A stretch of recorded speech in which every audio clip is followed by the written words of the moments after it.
Sisterhood Podcast. We are your hosts, Maddie and Kate, and we are here to chat about all things motherhood, faith-infused entrepreneurship, and lots of real life. We want you to leave feeling loved, encouraged, and a whole bunch of excitement for where the Lord has you right in this moment. We are so glad you are here.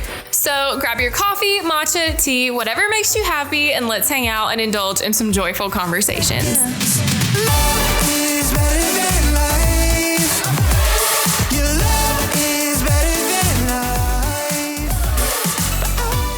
Hello, friends. Welcome back to the Refined Sisterhood Podcast. We are pumped. Yes. We're pumped because today we are talking about our birth stories, our pregnancies, Yes. all the fun things, and we're just going to talk a little bit about all of it. Motherhood, our birth stories, how different they were, because me and Maddie had very, very different Completely opposite.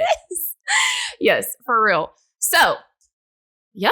Are you ready? I'm excited. I love talking about this type of stuff, especially after going through it. I'm like big fan, so I'm excited to talk about this.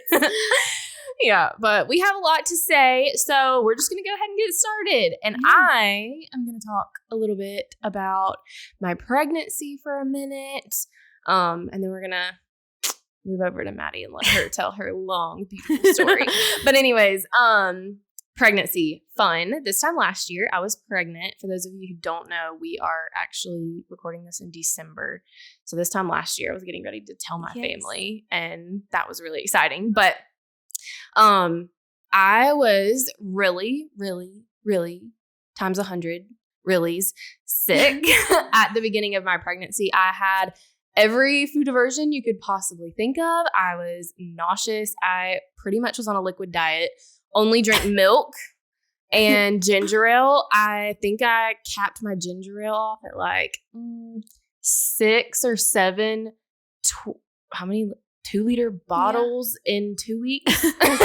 Like, no joke. I stayed on the couch for 2 weeks drinking nothing but ginger ale. And then I was actually down for the count for a total of like 5 weeks up until I was about 14 weeks. And then kind of when I hit that mark, I thought it was going to get better because everyone's like, oh, that's when it gets better. You got this. No, it didn't get better. I was sick my whole pregnancy, but it did get a little better. It was more like getting sick once a day-ish. And then slowly, like once a week-ish when I hit like the second-ish trimester in there. And then, I don't know, I was nauseous the whole time. That's like the one part of pregnancy. I'm like, it's a blur, but I'm like, I just know I was sick the whole time. But I know you were sick too. Yeah, I wasn't as sick as you for as long as you were, but I was sick at the beginning, and it was so hard because I had to hide it from everybody, and nobody knew except my husband. And like, oh my goodness, I remember like I was in busy season for Halloween. Do you remember Halloween? Yeah, we had like Caitlin and her husband over here, and then we had my family, and they were like wanting to make all these TikToks dancing, and I'm over here like running to the bathroom, like throwing up. I'm like, I cannot do this. And then Caitlin actually texted me that night and was like, okay, Maddie, something's wrong with you. What is going on? And I was like, nothing. I'm just tired. I really was tired. I was like, Maddie, I know something's going on. You're not telling me. I'm praying for you right now. She did exactly that. She really said exactly that. And I was like, Sean, I'm not going to be able to keep it much longer from her. Nope. And yeah, so I was sick at the beginning. I remember like going to shoot weddings. I was in busy season, and like, I remember being outside my car and just like throwing up on the side of the road and being like, this is literally terrible. But then it went away. And then I guess the second trimester was fun. And then the third trimester, it's different species than that last trimester. But towards the end there, I got like terrible heartburn, terrible like Charlie horse cramps in my legs. Like I could not flex my foot without like total body cramp. So yeah, I mean, but it was pregnancy was fun. And then as soon as I like popped him out, I was like, okay, I think I'm ready to be pregnant again. But I'm like, Maddie, did you forget everything of how like terrible it was in that moment? Yeah, it's funny how you forget things because I've thought about it so many times and I'm like, I really don't remember what sickness feels like. But yeah, then I think about it really hard and I'm like, yeah, that lasted a long time. But same for me. Second trimester was fun because even though I was still a little sick, I had energy and I was like, okay, got this. And thankfully it was right in the middle of my spring busy season. So I had energy for all of that. Mm-hmm. And then the third trimester for me was like, I don't think it was as rough for me as it was for you because for those of you who don't know, Maddie's like a whole 5 foot human. Are you 5 foot? Are you even 5 foot? Actually, they told me at my doctor's appointments that I was 5 foot and I was not arguing. So I said, thank you. Yes. But yeah, she's like 5 foot. So all these things that she was complaining about in her third trimester about like back pain and all this stuff, I was like, oh my gosh, like this is going to be miserable. And then get to the third trimester and I'm like, I think Maddie has it slightly harder than me because she doesn't have much room to like that grow. No, and I had a little more room in my abdomen. But anyways, pregnancy was fun. It was fun to watch my body change and it was a whole heart change in the middle of all of that. And I know it was the same for you and it was really cool. And the whole time I was kind of terrified to be a mom, but I very quickly, once I popped him out, it was like, oh, this is exactly what I need. And the Lord, like, he was like, boom, mother instinct. And I was like, oh, thank you. Yes. But anyways. Yes. Yeah, you transitioned really well. I knew you were super anxious about that for a little bit. But then, like, as soon as it happened, you did so good. And you're still doing so good. So, thanks.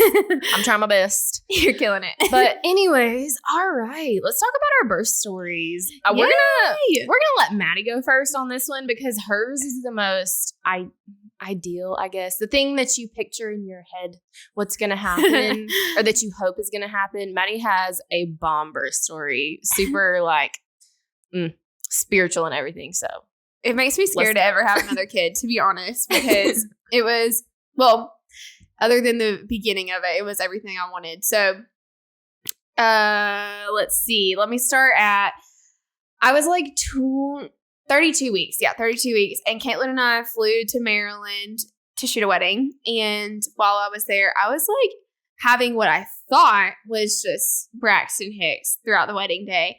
And then that night, Caitlin's just sleeping in the bed, and I was like, in full-blown labor almost. Yeah, I slept through the whole thing. She really did. I mean, I was having what now I know is contractions. At the time, I was like, there's no way. Like, I'm only 32 weeks pregnant.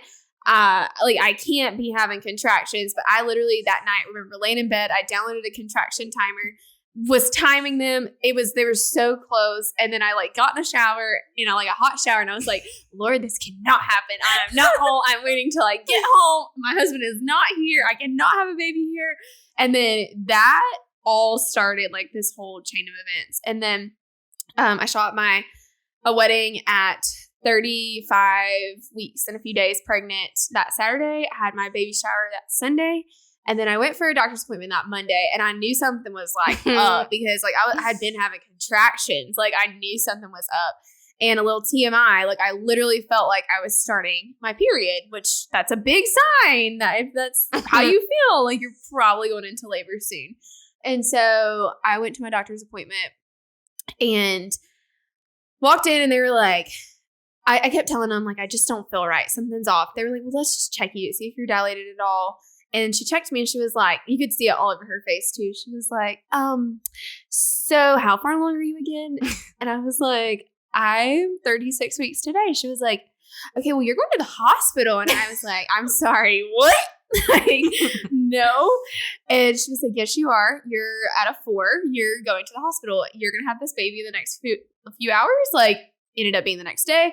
But still, and I was like, I remember I looked at my husband and he could see the pure terror on me. Like, he was literally like, oh, Maddie's about to freak out. Like, and I was about to freak out. I looked at the doctor and I was like, I can't. My baby shower was yesterday. And like, I was supposed to take Caitlin's maternity pictures that night. Oh, yeah. By the way, I was at the doctor for my own appointment like my Yes. 28-week appointment or something like that. And I saw Maddie, and as they were coming in, I was like, good luck. Yeah, she did. And then literally I leave, and Maddie texts me, and she's like, so they told me I'm going to the hospital. And y'all, I did not hear from her after that. I was like, what? I told Hunter, I was like, they're going to the hospital. They're going to the hospital. And he was like, what do you mean? And I was like, I don't know. Maddie's not texting me back. I was freaking out because like as soon as she left the room, she was like, your water's about to break. Like I can see it.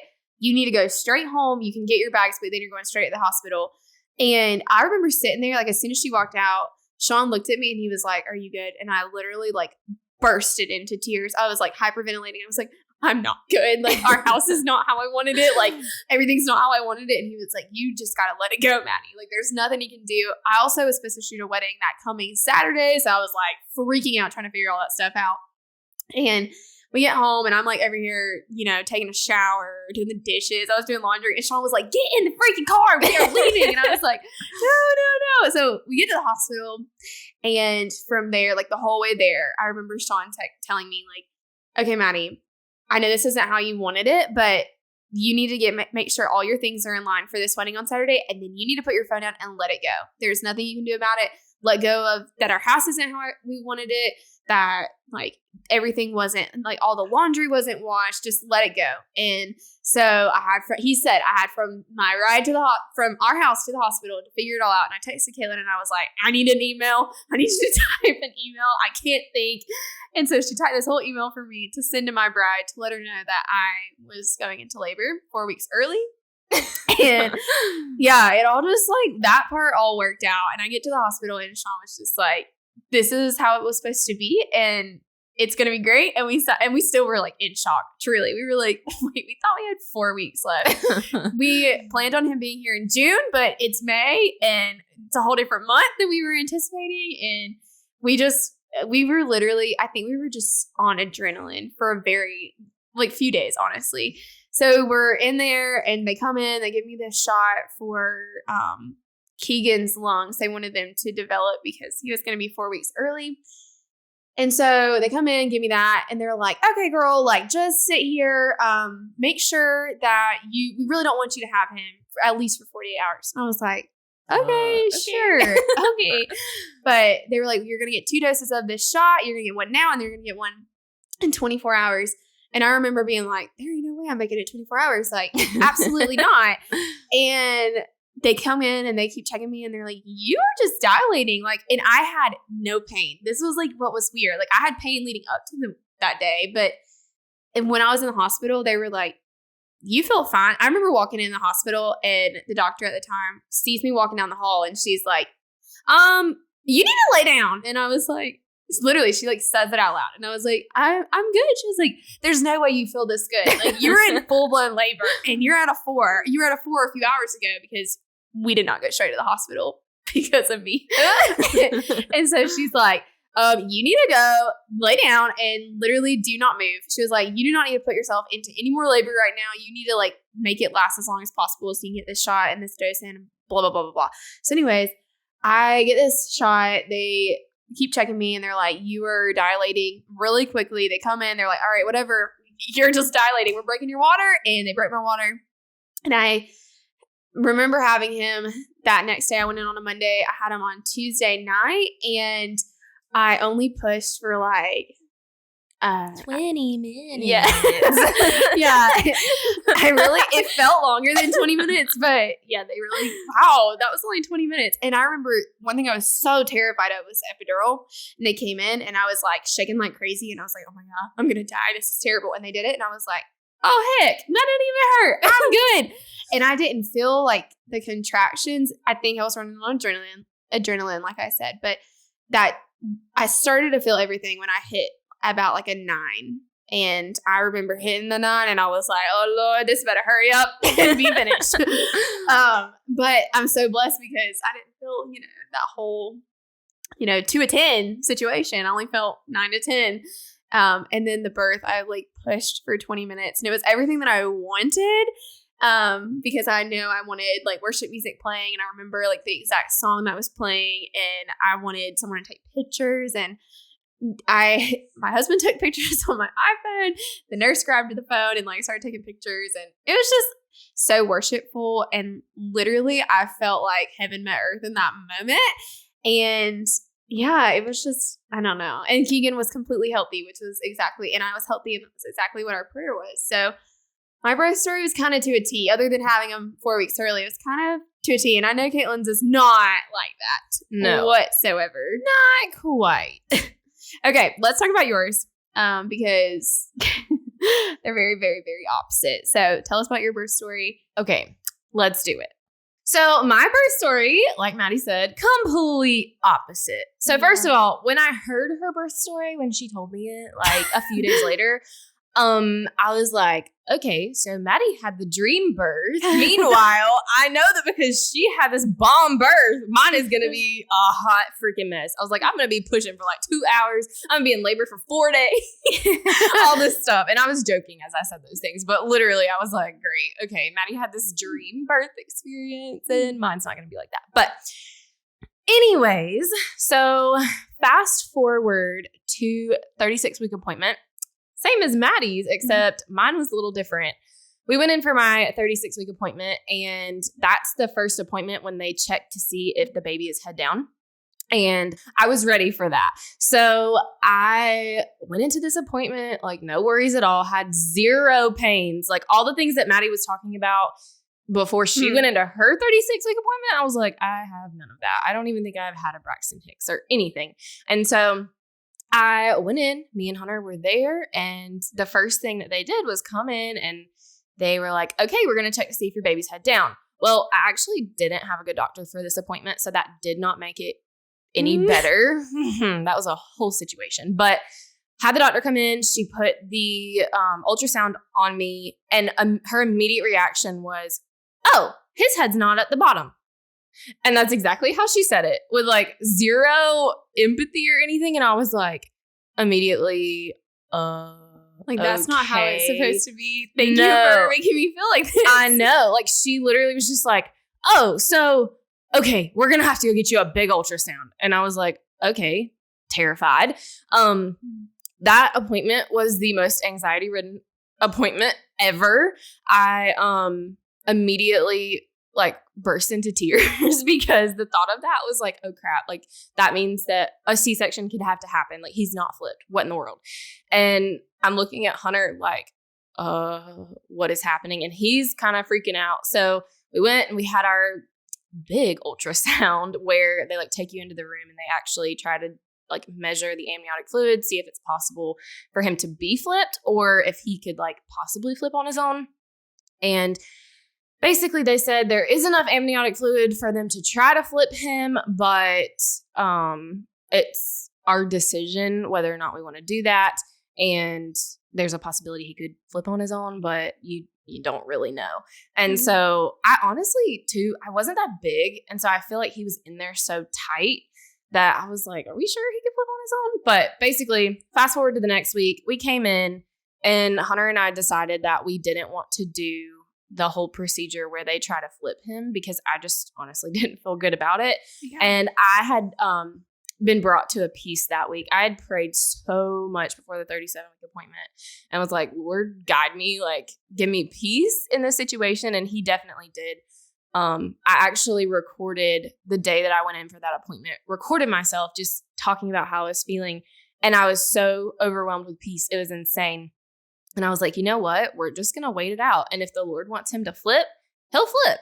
If I'm meant to have a C-section, we can do it. It's whatever. We got this. And so we ended up having to schedule a C-section at 39 weeks. And yeah, it was literally like checking into a hotel. It was weird. We went in at 39 weeks and I had, like I said, a peace like no other.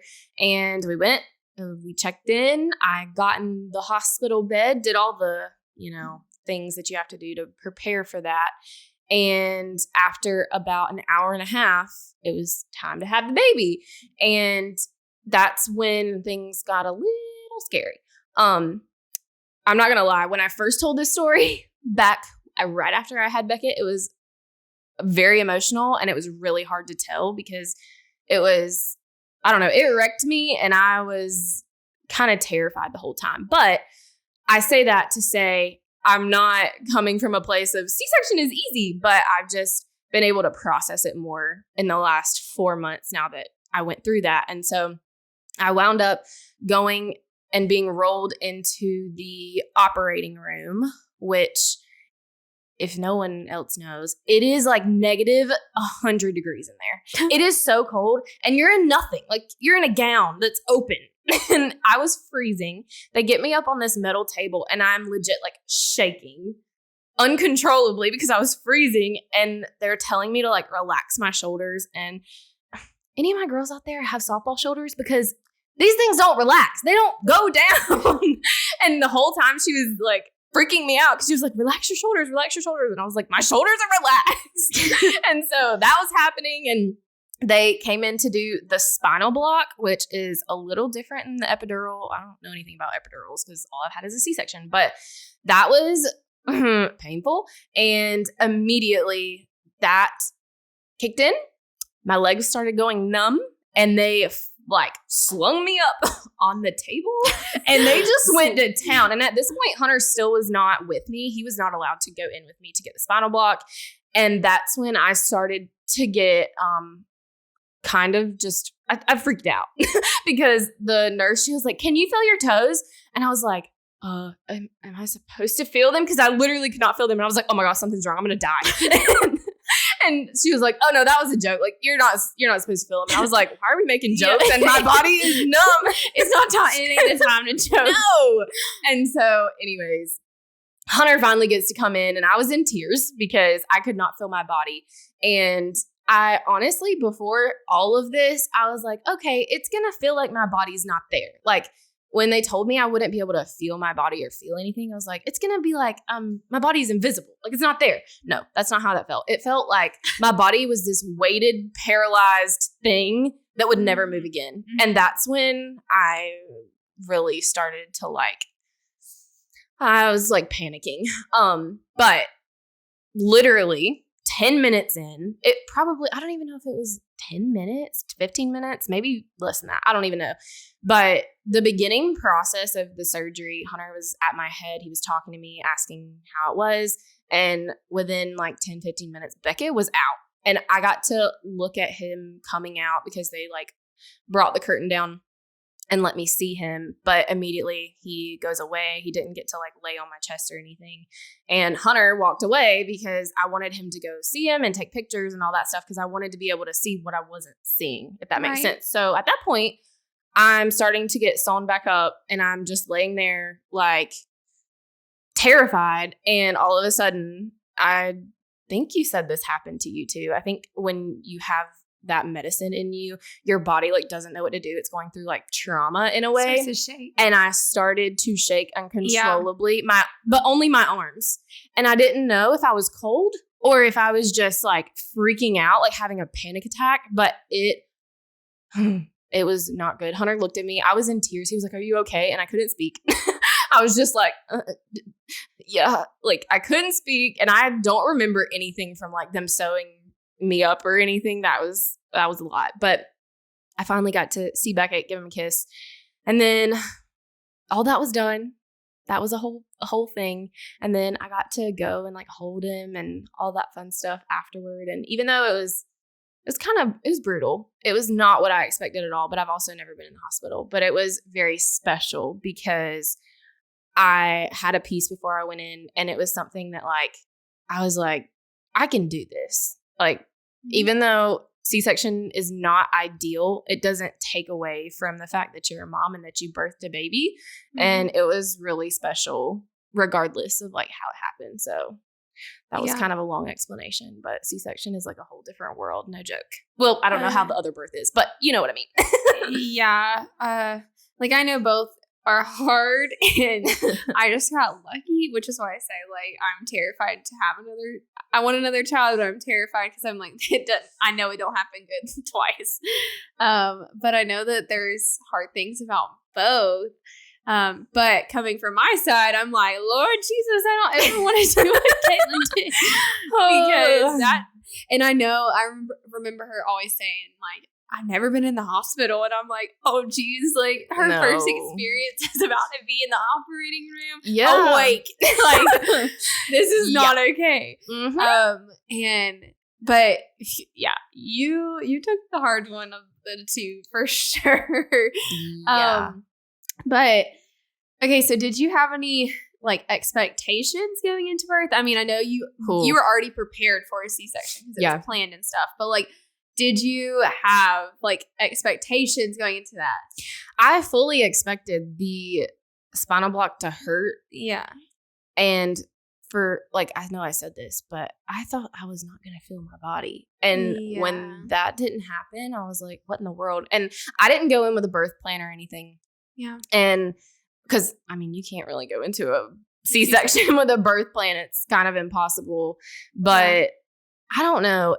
I guess I expected it to be a little more spiritual because in my intention was like, okay, like even though I'm having a C-section, I still want to do the whole like listening to music thing and all of that. Well, I couldn't even tell you what song was playing because I was literally in panic mode. Like it was not one of those things where it was this magical experience. It was more so like, I really want to get out of this room so that I can go be with my husband and my baby and not have people literally ripping me and sewing me and all this stuff. And so I guess, I don't know.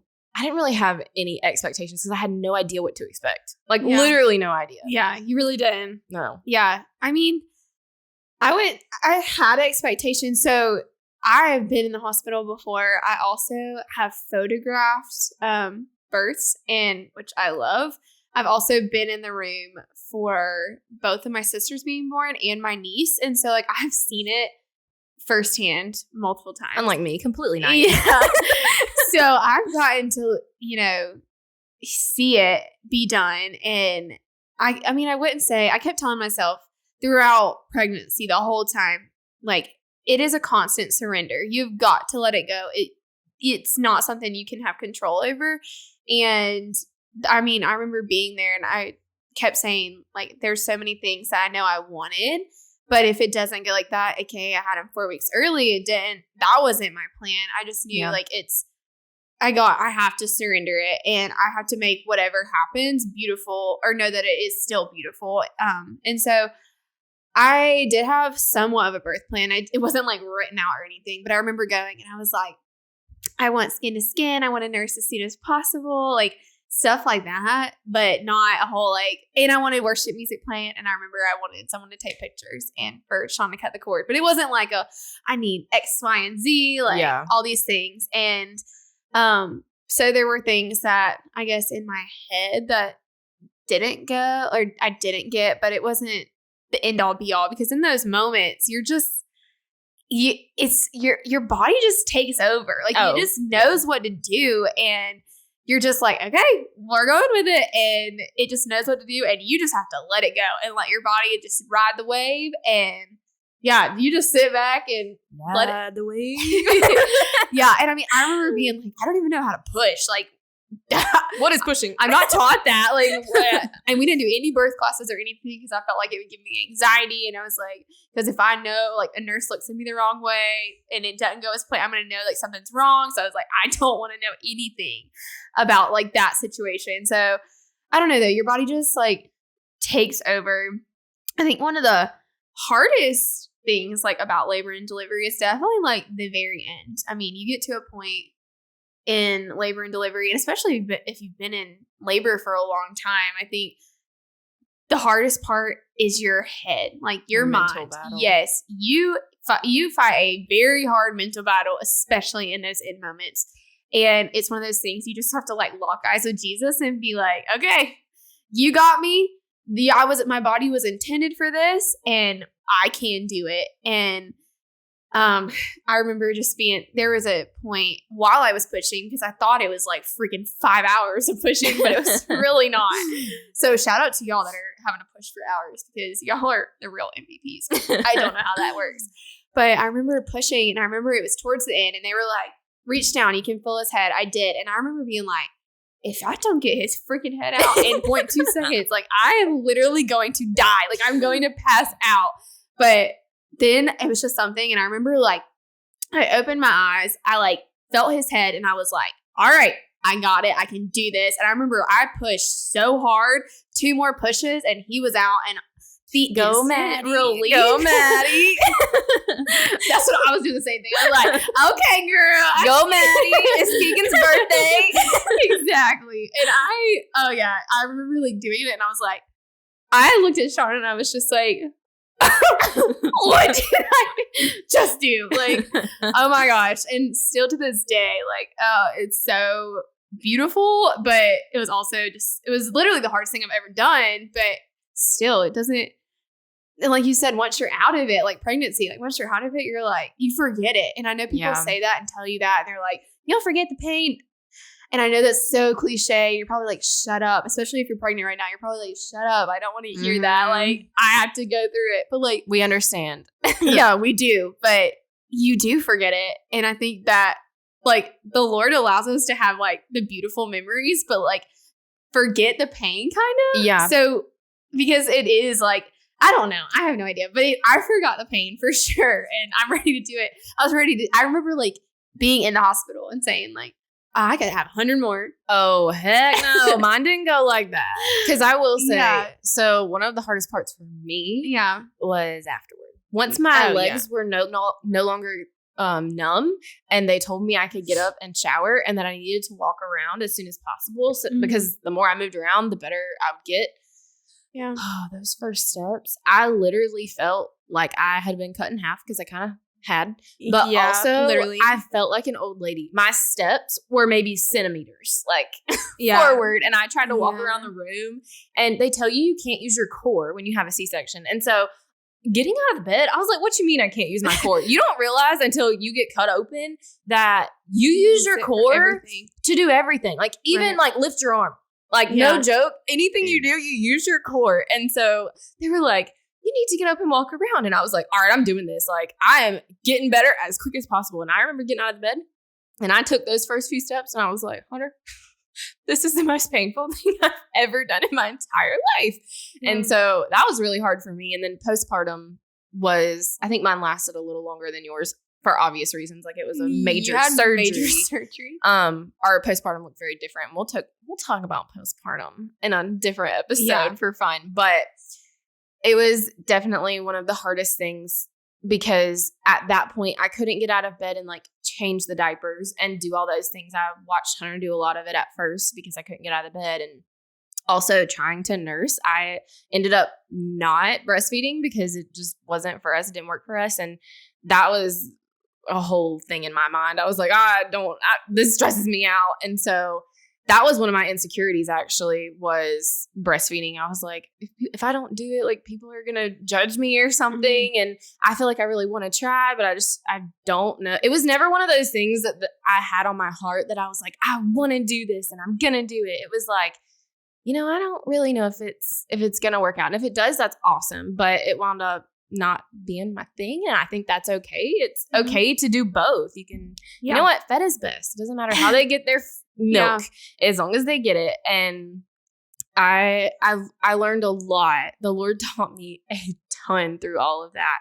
And the number one thing he taught me was you've got to surrender the heck out of all of it because you have a zero control over anything. Like, for sure. Zero control over anything. And so you think something's going to go one way? No. Other way. Oh, by the way, you're going to have a C-section. Yeah, no, for sure. I feel like there's so many expectations, and I know we've said it in other episodes that social media like doesn't help when it comes to, you just see like this perfect. And if I were to just tell my story the way it is, like a lot of times, I mean, even you, if you're listening, you might be like, well, that's nice, but like, but what about what I went through? Yeah, because I'm not like, I know if birth, whatever way it is hard and it's super painful either way. And I just think I was running on adrenaline, to be honest. But I don't know. I feel like the Lord teaches you a lot in those moments. He teaches you a lot during pregnancy. And I feel like that's the cool thing, like the beauty of it too.